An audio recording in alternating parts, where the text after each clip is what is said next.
Hey, it's the Fields Bros. We're here with Attack on Titan episode 27 review. Alright, this episode begins with HQ back at Walsena finally getting word that Titans have breached Wall Rose and have begun to attack the cadets that were out in the field.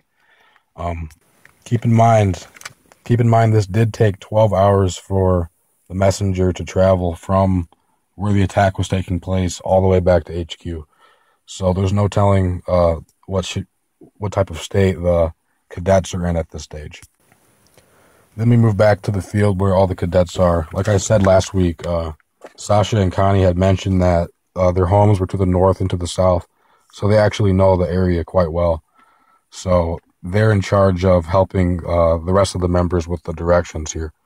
So shortly after that, Sasha ends up making a trip back to her village, which is to the north. Along the way, she has some flashbacks of from 3 years ago, back when her and her father lived out in the woods. It was basically a scene showing that Sasha was unhappy with the fact that there were a lot of new people moving into the woods, which were costing them game because they were hunters and that was their lifestyle. And her dad explained that all those people had their houses and lives ruined by Titans, so what did she really expect? Like, people have a right to live, right? So, back to real time, she notices there's Titan footprints even way out here where she used to live years ago. So she's really concerned about her father and hopes that he actually packed up and left by this point. As she gets to her old village, she notices that there has been new construction. New houses have been built that weren't there before by the new settlers. As she moves closer, she hears a sound coming from a house. She approaches the house. There's actually a Titan eating a woman with a child, with a little child on the ground that's too terrified to even move. So Sasha grabs an axe. She tries to hit the Titan in the back of the head where the nape is, but the Titan's skin's way too thick. She could really use the ODM gear that she was assigned in the cadet corps. But an axe is not enough to take out this Titan's nape. So she grabs the girl. They try to flee back to her horse. The horse, shockingly, actually takes off on her, so they're on foot. So they're running down the road. She finds a bow and arrow. She has like 4 shots. She manages to blind the Titan with one in the left eye with one of her first 2 shots. Comes down to 1 arrow. She realizes that she can't miss, so she stabs the Titan right in the eye. She blinds the Titan, and she actually manages to slip out because of all the blood that was leaking out of the eye. And it's at this time that she's actually reunited with her father that we saw in the flashback a moment ago.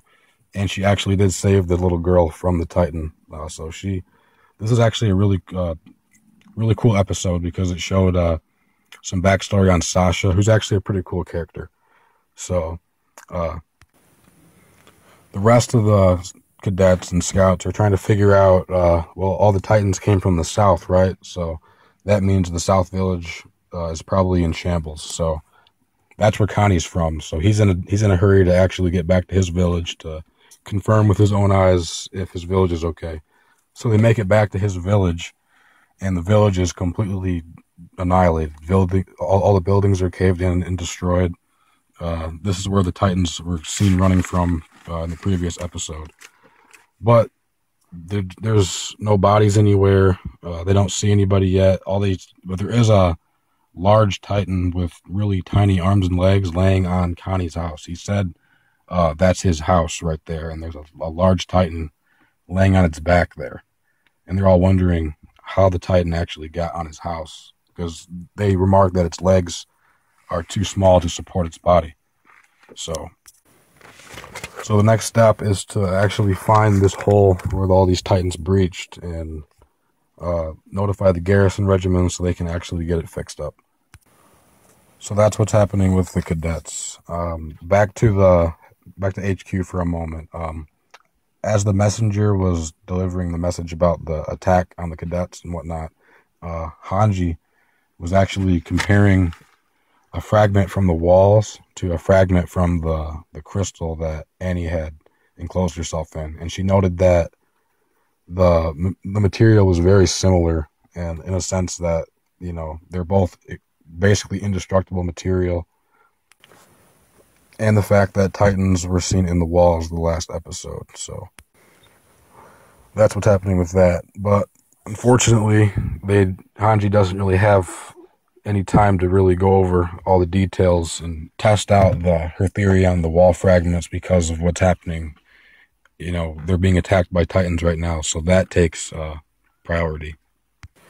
But to close up this video, the episode was titled "I'm Home," definitely referring to Sasha and Connie having returns to their villages. However, the experiences aren't the same for both. Sasha was able to save a girl, and she was reunited with her father, while it appears Connie's won't be reunited with his parents. It seems his parents are probably dead. There was nobody seen in his village. It was only a quick clip at the end of the episode there. Last point is the existence of the Beast Titan that's out there.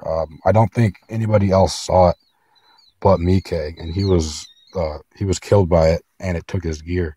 What it's going to do with his gear, I don't know. I guess whoever's inside the Beast Titan's going to de-transform once they're over the wall again, once they're safe, and they're going to actually maybe try it on or do some tests with it. But pretty good episode overall. It ended with Connie getting back to his village and seeing the Titan laying on his house. So what could happen next, I'm at a loss of words. So watch the next episode. Thanks for watching the review. See ya.